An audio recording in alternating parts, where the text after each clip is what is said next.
Good evening, everybody. Welcome to the farm show. Tonight I have a whiteboard. Alright, what I wanted to talk about tonight is the 30-14 rule. I'd like to thank Corbett Wall again for bringing that to my attention. I couldn't find much that really explained it very well. I explained it enough, and this is kind of my understanding of how it might work. Alright, what this line, and I know this is an oversimplification, but say for instance, bear with me, and this line represents the cash cattle price. I know, but I'm not gonna, it's gonna be hard to draw, for me to draw that. So anyway, here goes cash cattle from back before the days of grid and formula pricing, stuff like that. So we're going along and the cattle are trading. And I guess low value cattle were kind of dragging the market down a little bit. There wasn't incentive to raise really good cattle, apparently, according to my research, and I could be wrong. I've been wrong a lot. But I guess at some point they brought in the grid. Alright, at this point they start pricing cattle on the grid. So then here comes the grid, and the price might look something like this above the cash price.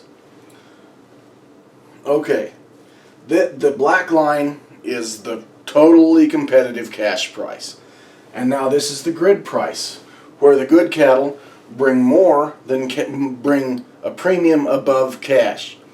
So, but then it'll start to kind of go like this, because this is still, the grid price is based off cash price, because as now here is the cash market based more and more and more on the low quality cattle, because that's all that's trading cash. They become the majority in the cash market, and they're not worth as much.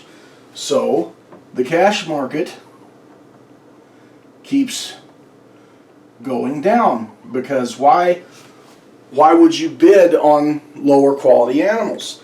So then here comes the grid price. The grid price continues down. So at least if I'm wrong, please correct me, because this is to the best of my knowledge how I think it works. So alright, here we are. This is kind of like where we are now. Possibly, maybe a true price for the low quality cattle, but a depressed price for the high quality cattle, even though they're a premium above cash. So, alright, we start, say this is 30-14 comes in, right here like that. Now, they have to buy at least 30% of their cattle in the cash market. So I'm guessing this is where it gets kind of confusing. But anyway, the way I think it should work is, well, let's go with purple, because I have purple.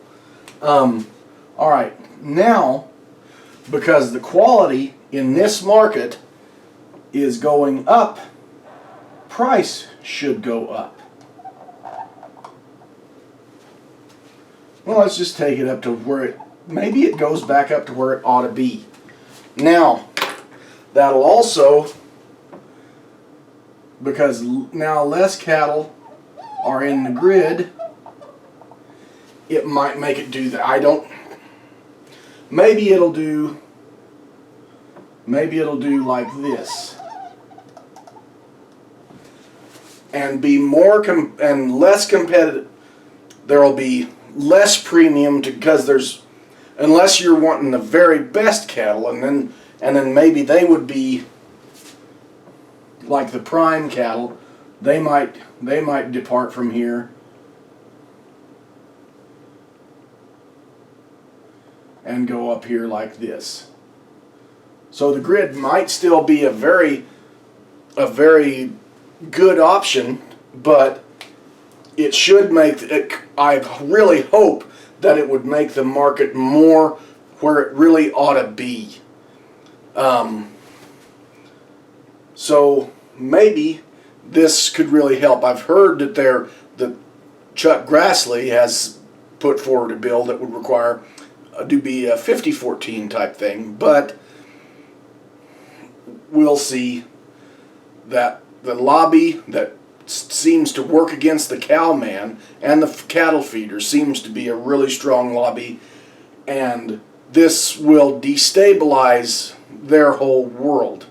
But it really shouldn't, because they still pay us for our cattle, but maybe they really like the way it is right now, but they'll still be paying us, and they'll still be selling their beef, and the beef has really been valuable lately, and it's been valuable for a long time. We've had really good beef prices, and I just think this would help keep feeders in business so they're not going broke. And when these moderately sized independent 1-yard feeders go out, it seems like a lot of the time it's not another entity comes in and just has one feed yard. It seems like it's consolidation that's going on, and then when the consolidated 3-yard people go broke, then it's a 12-yard outfit comes in and buys them, and it's a 15-yard outfit, or vice so on. It seems like that's just the way it goes. So maybe this will help keep